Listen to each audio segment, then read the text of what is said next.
The Dolor Factor is sponsored by Ladera, a romantic paradise. Lime, value every moment. Illuminous, your transformation begins here. Rituals, grounds for enjoyment. And supported by the Cultural Development Foundation, Creativity, Culture, Community.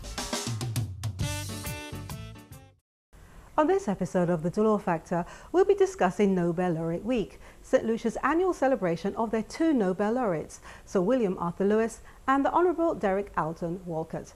St. Lucia enjoys the distinction of having more Nobel Prize winners per capita than any country. St. Lucia's Nobel Laureate Week is unique in that St. Lucia is the only country that has such a celebration of arts and culture focused on their Nobel laureates. How many of you are aware of Nobel Laureate Week? How many people living in St. Lucia plan to attend at least one event or follow the Nobel Laureate Week Facebook page? Like so many things in the Caribbean, it seems that the rest of the world appreciates our Nobel laureates more than we do. Do you think Nobel Laureate Week should be a big part of marketing tourism? Do you think the week's event should be widely supported and embraced by the private sector? As for now, this support appears lacking. The example that the Caribbean Nobel laureates set for us and the rest of the world should be shouted up from the mountaintops. Don't you think? Stay with us as we discuss St. Lucia's Nobel Laureate Week and what it means to St. Lucia and the Caribbean on the Dolor Factor.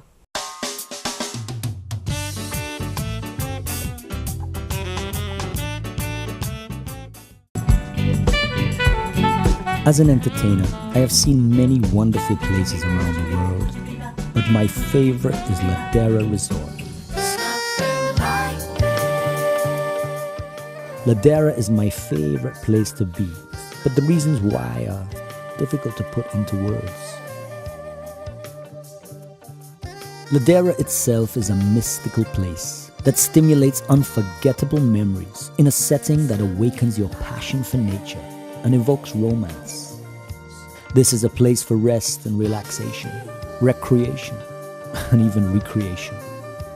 I usually go to Ladera for a brief escape from the everyday, but I always leave revitalized and inspired. If you ever imagine what it is like in heaven, I believe you will get a glimpse of it at Ladera Resort. Ladera. There is nowhere else quite like it.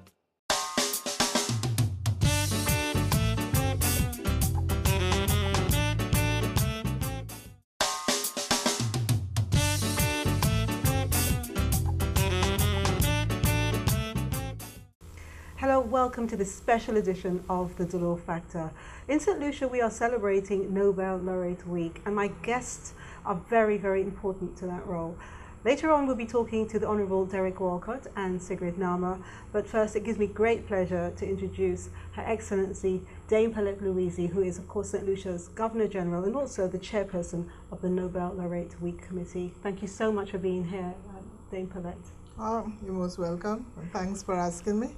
Well, thank you for allowing us to come into the beautiful Government House, which is, of course, the place that the Nobel Laureate Week Committee meets. Yes. And I don't think a lot of people realize just how much work goes into coordinating and organizing the week.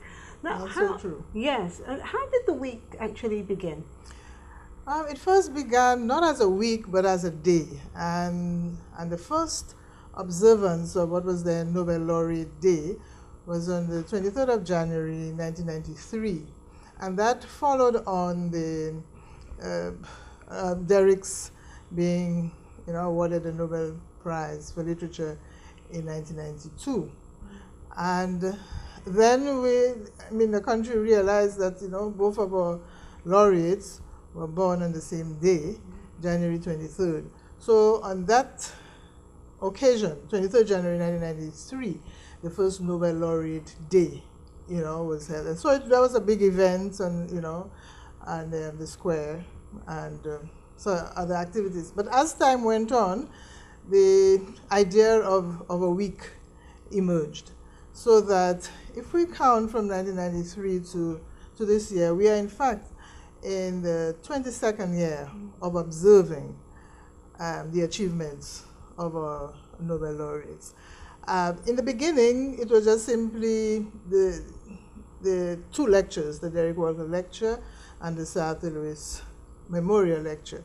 But as time went on, other activities, other events were incorporated. And to be honest, we still call it Nobel Laureate Week, but you know, it's just like this day and that day, it's not just a week. It has in fact spilled over into almost 2 weeks, because this year, for example, we have activities up to the last day of January. So in fact, it's now spread over 2 weeks. And I'm glad that the enthusiasm is mounting. But as you mentioned, people don't appreciate that it takes time to organize, you know, the week's activities. In fact, we hold our first meetings in as early as September, early September.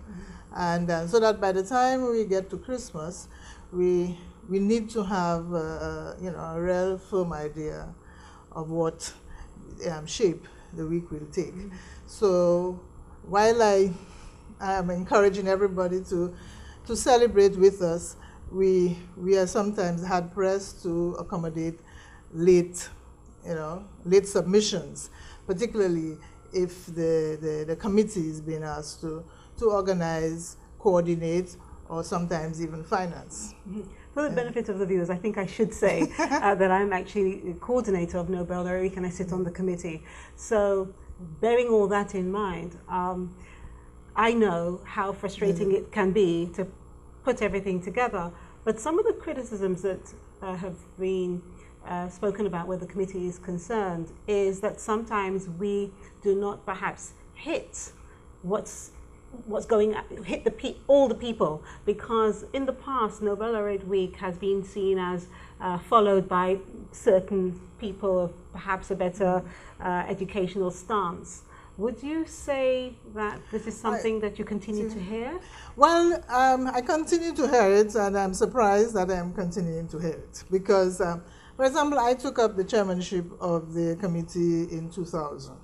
And from that moment on, I've been, you know, really going out in writing to organizations, district communities, the business sector, educational institutions, asking persons and organizations and groups to take advantage of that week to celebrate the achievements, the successes of their own clients, if you want to say. So that in the business sector, let's recognize excellence in business. And in fact, this is what brought about the business awards, because I sort of bombarded the Chamber of Commerce over a period of years to ask them to do something about it, and the St. Lucia Business Awards came into being.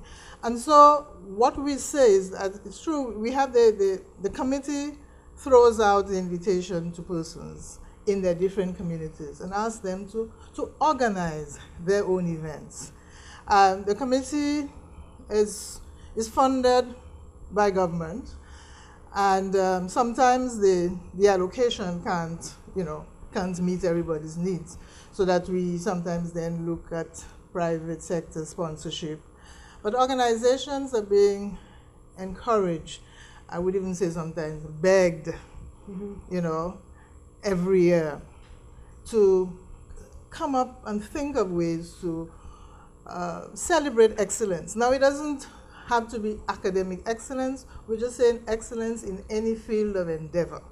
Whatever it is you are involved in, you celebrate the achievement in that field.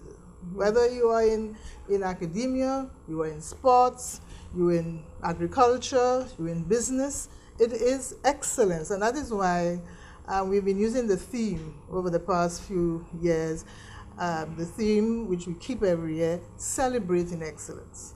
And then every year we have a different sub-theme. So it is not for the intellectuals, it's not for the elites, it really is for everybody, because you have excellence at every level, in every field of endeavor, in every sphere of activity. So this is what, in essence, the Nobel Laureate Week is all about. Yes, we celebrate the achievements and the attainments of these two Nobel laureates. But on the other hand, we are saying to people that excellence is something we should nurture. We should nurture excellence every day or every year, all day long.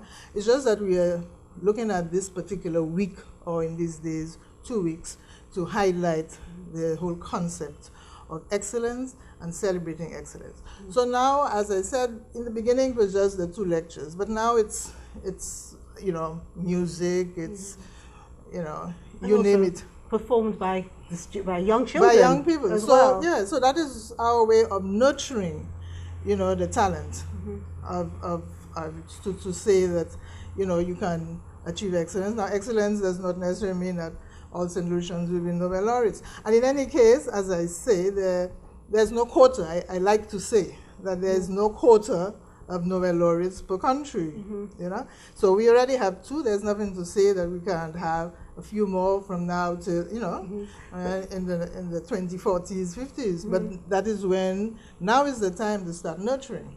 Thank you. I could speak to you about this forever. Yes. Your Excellency, Dame Pearlette Louisy, thank you so much for joining us. You're most welcome. Make Have sure a good Nobel Laureate Week. So do you. Thank you. Thank you. Stay with us. When we come back, we'll be talking to Sigrid and, of course, the Honourable Derek Walcott. See you soon.